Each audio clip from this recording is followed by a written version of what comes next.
whatever needs they have.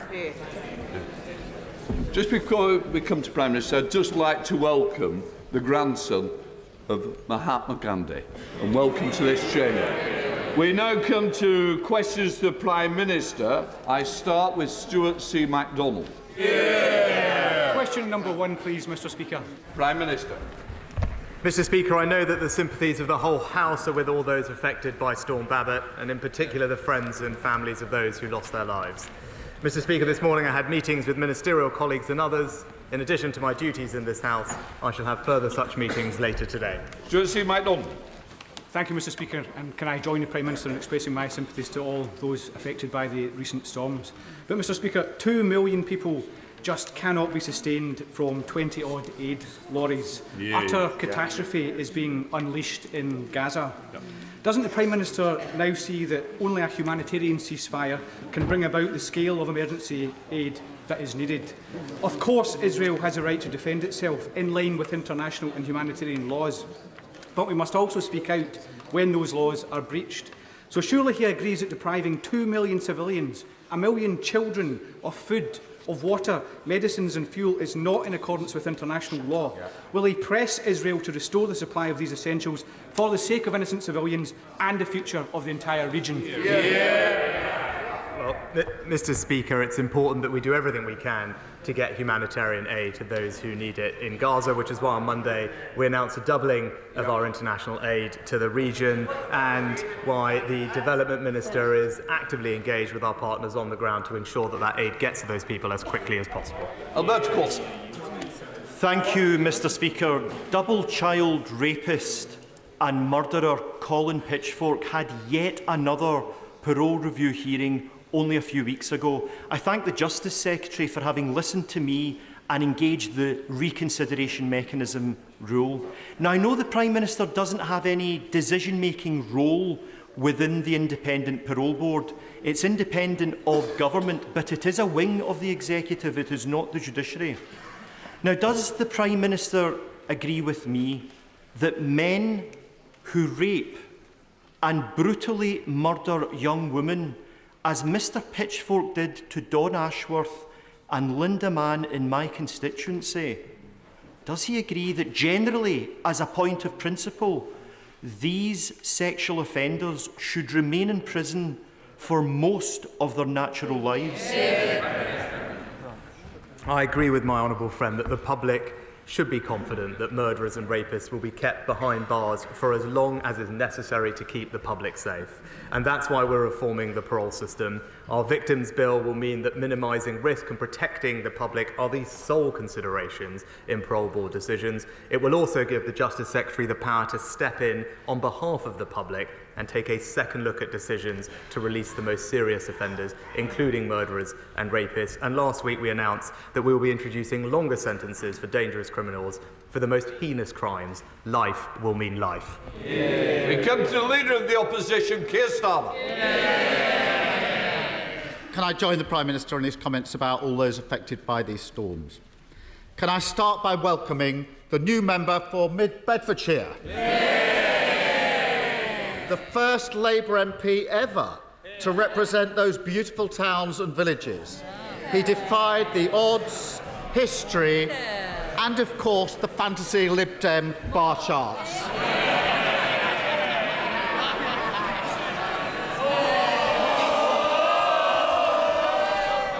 Can I also welcome the new member for Tamworth? She will be a powerful representative for her constituents. Is the Prime Minister as relieved as I am that those constituents are not burdened with his defeated candidate who told them, don't worry, Mr Speaker, I'm going to sanitise this, to F off if they're struggling with the cost of living? Well, Mr Speaker, I'm proud of what this government is doing to support the most vulnerable over the past year. But, Mr Speaker, can I in fact join him in welcoming the new members to their places? After all, I suspect the new member for Mid-Beds may actually support me a little bit more than the last one.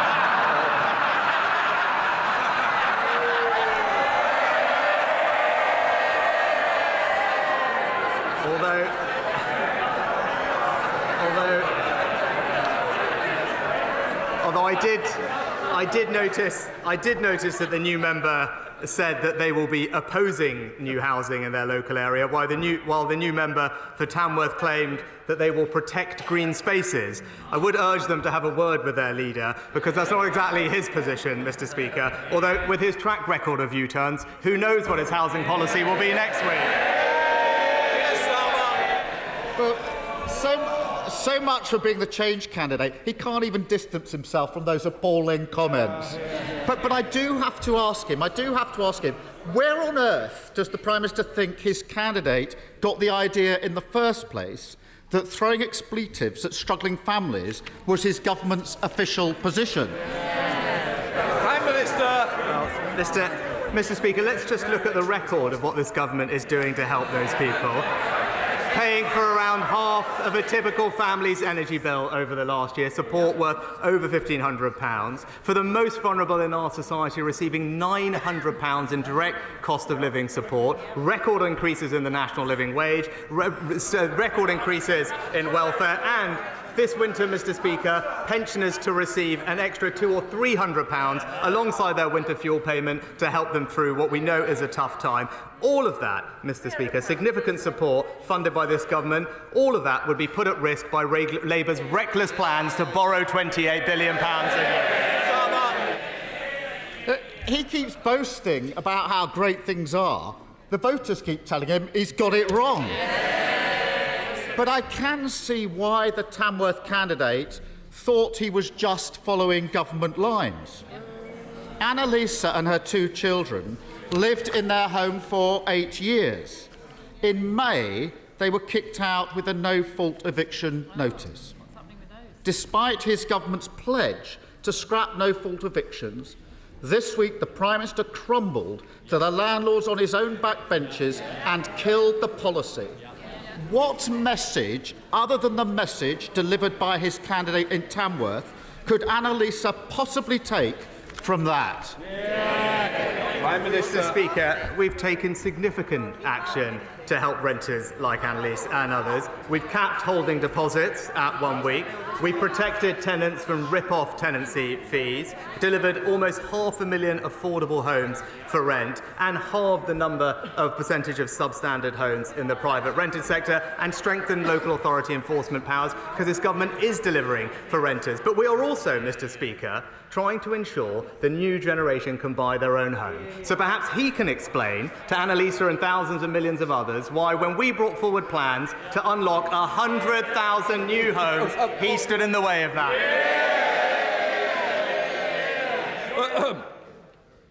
Just to say, it's Prime Minister's questions, not opposition questions. Keir Starmer. Sorry, Prime Minister, it is Prime Minister's questions. I don't need you nodding against my decision. Well, I'm sure Annalisa and her children who've now been evicted will take great comfort from that non-answer. Emma and her teenage son saw their mortgage go up by more than a quarter. Well, they may think this is funny. This is real life. After 16 years of dutifully paying their mortgage, for the first time she's having to choose between new shoes for her son and putting the heating on. All because his party crashed the economy, pushing mortgage rates to their highest levels in decades. He says ignore all that. Ignore the fact that the guilty men and women responsible are standing again as his candidates and still setting his policy. Can he not see why Emma might think that his party is telling them exactly where to go?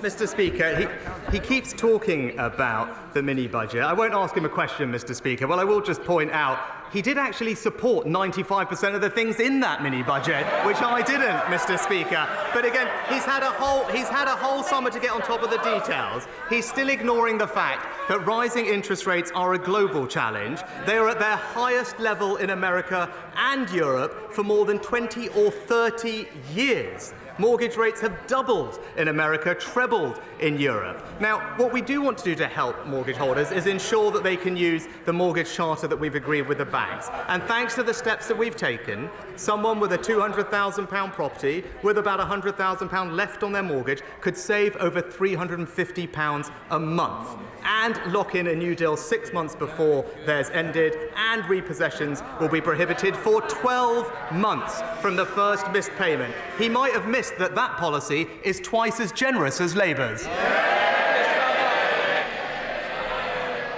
Absolutely tone deaf. In every cafe, pub and supermarket in Britain having the same conversation. We can't afford that. Put it back on the shelf. It's too expensive. He is completely oblivious, just patting himself on the back.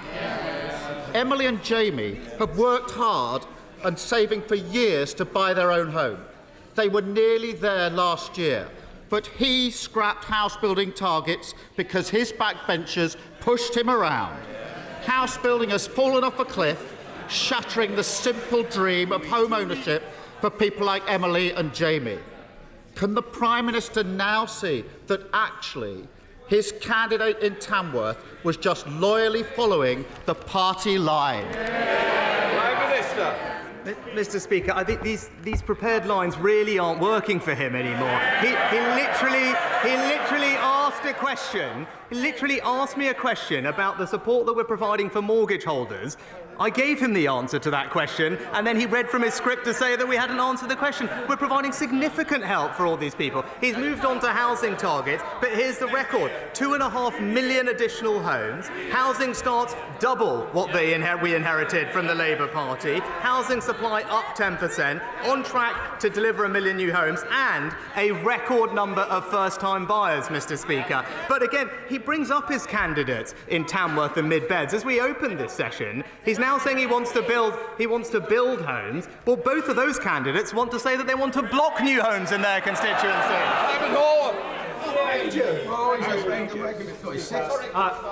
Tell us more about it. Thank you, Mr. Speaker.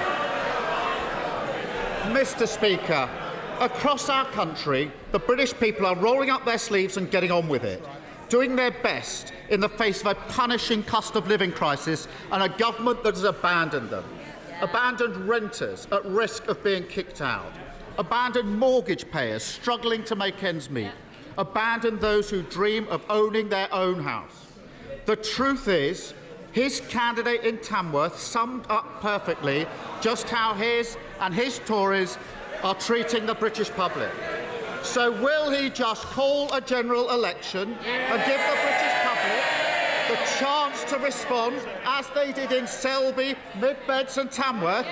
They've heard the government telling them to F off, and they want the chance to return the compliment. Mr. Speaker. Prime Minister. Mr. Speaker, look, as we saw with his recent decisions on actually building new houses, politicians like him always take the easy way out, Mr. Speaker, whereas we're getting on making the right long-term decisions to change this country for the better on net zero, on HS2, on a smoke-free generation, on education and energy security. Contrast that to his leadership. Too cautious to say anything and hope that nobody notices, Mr. Speaker. Let me tell him, come that general election, the British people will.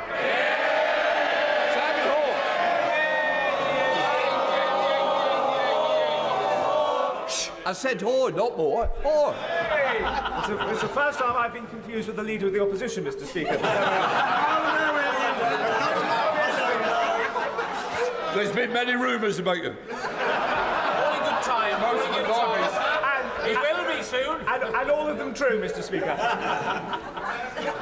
Like me, my right honourable friend has the honour and privilege of representing a rural constituency.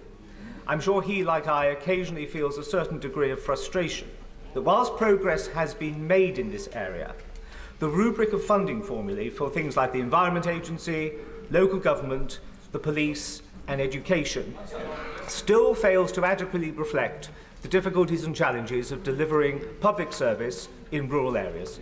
Can my right honourable friend, the Chancellor, and the wider government use the opportunities of both the autumn statement and the forthcoming budget to explore these issues further, to give a better delivery of service for his constituents and for mine? Can I thank my honourable friend for raising this important issue on behalf of both his and my constituents. It's vital that we have the same high-quality services in rural areas as well as our towns and cities. I am pleased to tell him that we're providing £95 million through the Rural Services Delivery Grant to help rural councils achieve exactly that. We are currently reviewing the police funding formula, and I remember working with him to ensure that the national funding formula for schools does take account of the differing characteristics of schools and their pupils. But we will continue to keep all these things under review, and I agree with them entirely. Our rural communities must be given the same funding and public services as everyone else in our country. SNP Deputy Leader Murray Black. Thank you, Mr Speaker. Yesterday, the UN warned that hospitals in Gaza had just 48 hours of fuel left to keep their electricity going. That was 28 hours ago. The electricity runs out tonight. Now, we have a human responsibility to all the people in Gaza, but we have a particular responsibility for UK citizens, some of whom are in those hospitals with no food, no water, no medicine and no way out.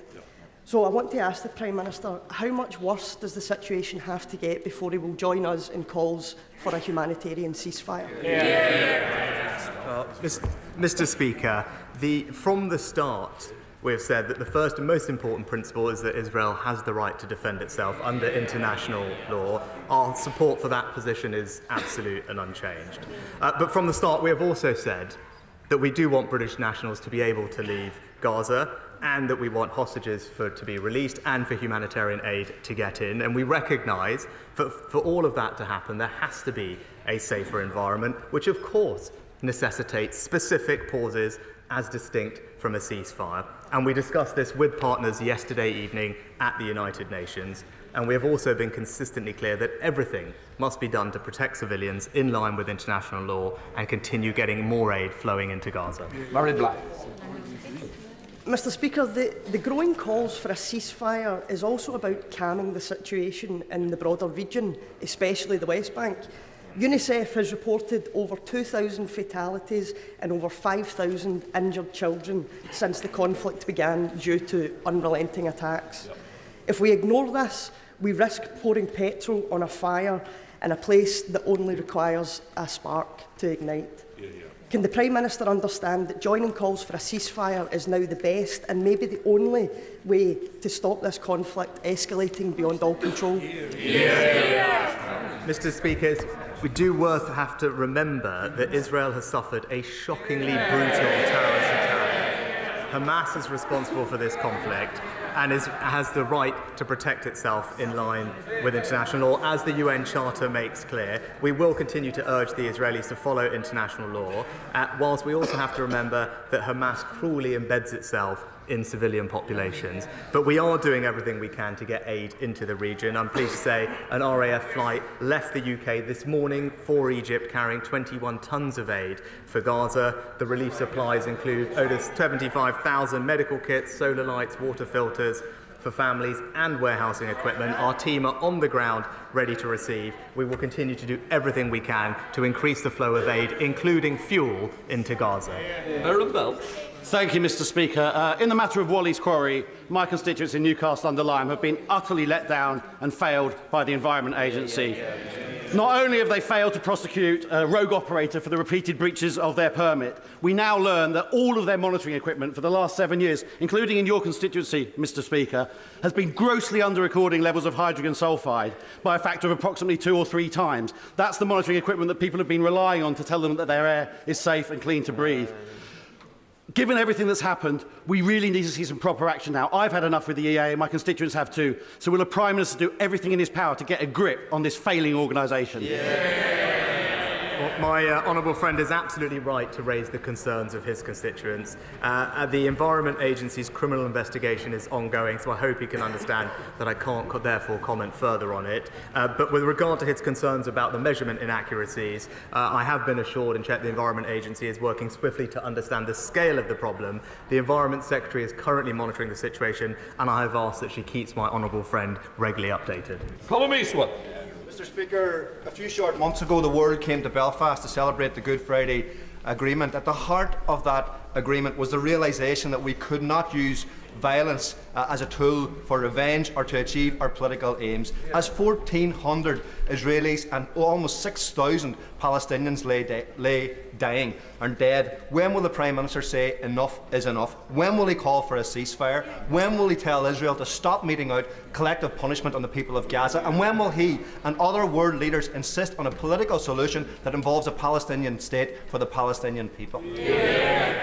Well, Mr Speaker, as I said, an important principle is that Israel does have the right to defend itself under international law to ensure that attacks like this, which were brutal and horrific for their citizens, can't happen again, and we continue to support that position. But as I said, from the start, we've also wanted to ensure humanitarian aid can go in and hostages and nationals can come out. We recognise that that means there has to be a safer environment, which of course necessitates specific pauses as distinct from a ceasefire, and we discussed exactly this with our international partners yesterday at the United Nations and will continue to do so.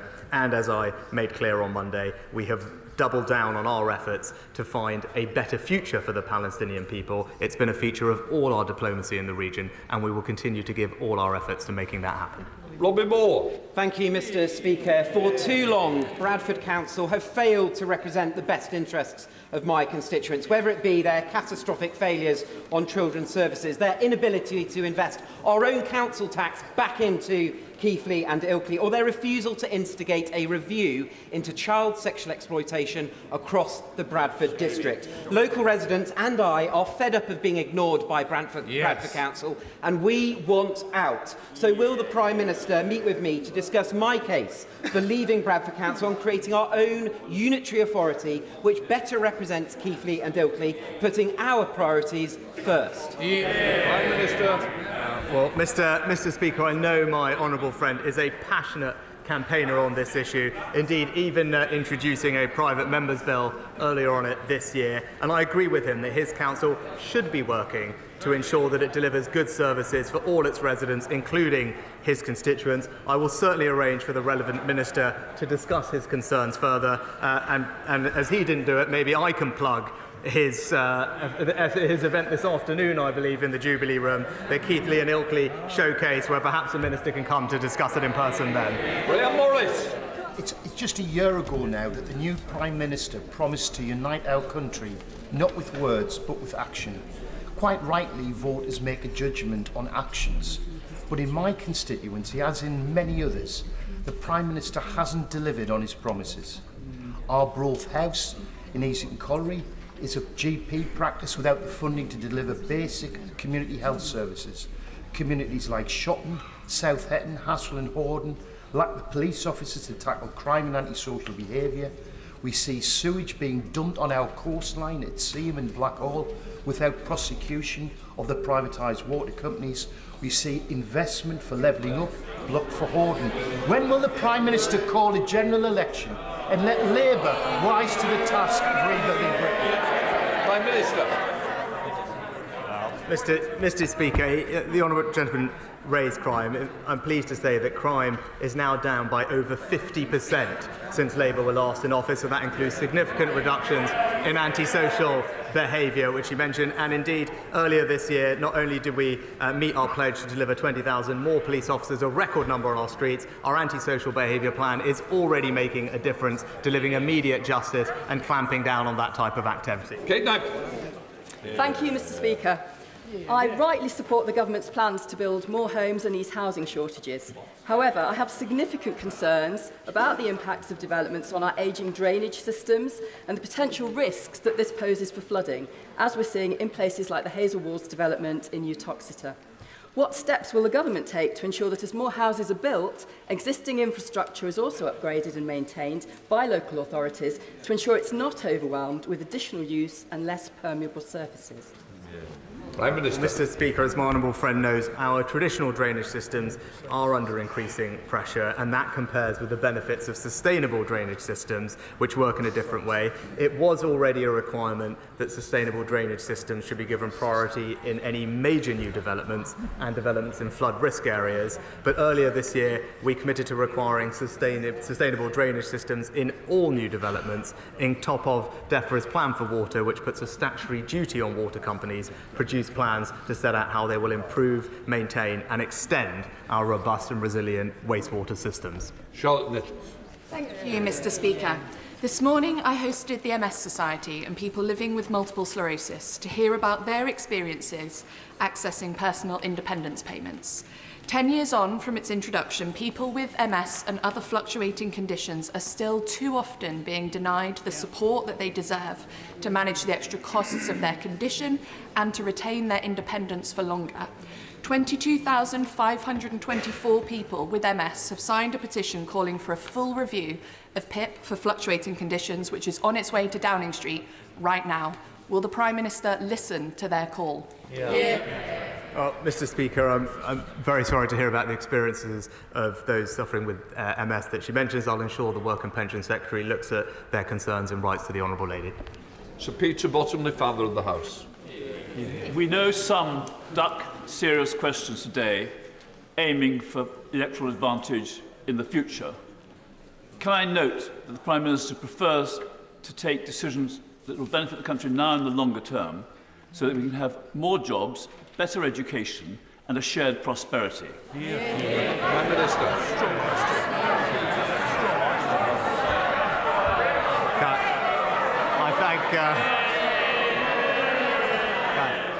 I thank my honourable friend for his kind words. Mr Speaker, while the final report of the infected blood inquiry has been postponed until March, Sir Brian Langstaff, the independent chair, has already published his recommendations on compensation for victims of that scandal. Can the Prime Minister explain why his government insists on postponing its response until after publication of the final report, kicking it into the long grass and delaying justice once again for my constituents Justine, Rachel and Paul, whose fathers died as a result of that scandal, as well as thousands of others across these aisles? Prime Minister. Mr Speaker, as I said previously from the dispatch box, what happened was an appalling tragedy, and my heart goes out to all of those affected and their families. I've given extensive evidence to the inquiry, so my position on this matter is on the record, but I would say there is extensive work that has been going on in government for a long time, coordinated by the Minister for the Cabinet Office, as well as interim payments of £100,000 being made to those who are affected. Simon Baines. Thank you, Mr Speaker. The Prime Minister has been a great champion of transport projects on the Welsh borders, including the electrification of the main line in North Wales, the reopening of Corwin Station and the Gabowen to Oswestry line, and also substantial levelling up fund investment in the Llangollen and Montgomery canals. Would the Prime Minister now deliver on the long-awaited Pant-Llanymynech bypass and also prioritise the dualling of the A5, A483 in Clwyd South and North Shropshire? Well, Mr Speaker, we are making significant improvements to our cross-border rail services across the Union. Thanks to our decision on HS2, we can now provide an unprecedented £1 billion of investment to fund the electrification of the North Wales main line that will ensure reliable, punctual journeys between North Wales and multiple cities across west of England. We also are continuing to develop the Plant-Llanymynech bypass scheme in our next round of the road investment plans, and the section of the A5 in England will be considered by National Highways as part of the Midlands to Gloucestershire to Wales route strategy. Lillian Greenwood. Thank you, Mr Speaker. It's important that the COVID inquiry has all the relevant documents. That's what the public, including thousands of bereaved families, expect and deserve. But despite being a self-described tech bro, the Prime Minister has been unable to locate and provide his WhatsApp messages to the inquiry. Does he agree that devices should be handed over to experts to retrieve this information? Mr Speaker, both the Government and I have fully cooperated to provide tens of thousands of documents to the COVID inquiry, and I look forward to giving evidence later this year. Peter Aldous. Thank you very much, Mr Speaker. With the ongoing national crisis in NHS dentistry being raised here most weeks, can my right honourable friend advise as to when the dentistry plan produced by the Department of Health will be published? And can he ensure that any clawed back unspent funds are ring-fenced for NHS dentistry so as to deal with emergencies and to help clear the backlog? Mr Speaker, we're investing £3 billion into NHS dentistry, and the reformed dental contract is helping to improve NHS access for patients. In the last year, I'm pleased to say NHS dental activity also increased by almost a quarter compared to the year before, but the forthcoming dental recovery plan, which will be out shortly, will include action to incentivise dentists to deliver even more NHS care. Ruth Gabriel. Thank you, Mr Speaker. It is an honour to be elected to this place, and the standards by which we are expected to abide matter. So does the Prime Minister accept that it was ill-judged for him to fail to declare to Parliament that companies linked to his wife had benefited to the tune of £2 million from a fund he had set up as Chancellor? Will he correct the record now? Shocking. Mr Speaker, it's worth bearing in mind that the Labour frontbenchers backed the Future Fund when it was introduced. Indeed, they were calling for more funding for it, not less. The House will be aware of my wife's shareholdings in various British startups, so that's her career, which are on the record, and I'm happy to put on the record again. But it is worth bearing in mind that the Future Fund helped over 1,200 different companies. Neither the government nor the British Business Bank chose any of those specific investments. It was open to any British firm that met the criteria. Siobhan Bell. Thank you, Mr Speaker. The UK is at risk of being left behind on hydrogen engines, hydrogen ice. The EU and the USA are now recognising hydrogen combustion engines as zero emissions and are supporting their industries as all viable zero carbon technologies will be needed, particularly for our HGVs, according to the RHA. So I'm working with Borg Warner Fenia on ice and many MPs because this is crucial for UK jobs, skills and manufacturing. Will my right honourable friend commit to urgently extending the scope of the Automotive Transformation Fund industrialisation grants to include hydrogen engines so we win the ice race? Well, Mr Speaker, the Government is determined to ensure that the UK remains one of the best locations in the world for automotive manufacturing. Hydrogen fuel cells and their upstream supply chain are already in scope of the ATF, and support for this fund has enabled Johnson Matthey's £60 million investment in Hertfordshire to develop hydrogen technologies. But I am told by the Minister that DBT are continuing to look at the future possibilities for renewable hydrogen and will consider the fund's eligibility in light of the new developments in this space. Yasmin Qureshi. Thank you, Mr Speaker. There's an email in my inbox from a constituent who has family in Gaza. It reads, "My heart can't handle this anymore. We are being massacred, relentlessly bombed, homes are being destroyed, no water, no food, no electricity. Save the Children reported that one child is killed every 15 minutes. And as I speak, the lives of 130 babies in incubators are in danger if fuel does not reach their hospital in time. This is collective punishment of the Palestinian people in Gaza for crimes they did not commit. How many more innocent Palestinians must die before this Prime Minister calls for humanitarian ceasefire?" Well, Mr Speaker, I welcome that there is, in fact, unity across these dispatch boxes on Israel's right to defend itself in face of an unspeakable act of terror. But it is also clear that we must support the Palestinian people. They are victims of Hamas too. Hamas uses innocent people as human shields, and we mourn the loss of every innocent life, people of every faith, of every nationality, and we are working as hard as we can to get as much humanitarian aid into Gaza as quickly as practically possible. Final question, Dr. Dan Poulter. Thank you, Mr. Speaker. Last week, Suffolk experienced its worst local floods for over 100 years, with communities in and around Needham Market, Framlingham, Debenham and Wickham Market particularly badly affected. Homes and businesses have been destroyed. And Suffolk, the community, has rallied together in a very stoic and pragmatic way to support those in need at this very difficult time. But what longer-term support can the Prime Minister offer to the people in Suffolk, those businesses and homes that have been affected by these floods, to help them to recover and rebuild? Well, flooding is a devastating experience, and I extend my sympathies to all those affected, including those in his own constituency. I'm pleased to say that that's why, through the flood recovery framework, we are confirming additional financial support for those households and businesses most affected. This will include a £500 grant for households, council tax discounts and business rates relief of up to 100% for 3 months. Small and medium-sized businesses will also be eligible for £2,500 business recovery grant and up to £5,000 grants for flooded homes to make them more resilient for future flooding. We recognise the heroic efforts, Mr. Speaker, of local councils like his and emergency responders everywhere who have been working tirelessly in affected areas. They have our thanks, and we also stand ready to consider any requests from councils for support in their recovery efforts. Just let me. That completes questions. I'll come to point one in a second. There was one.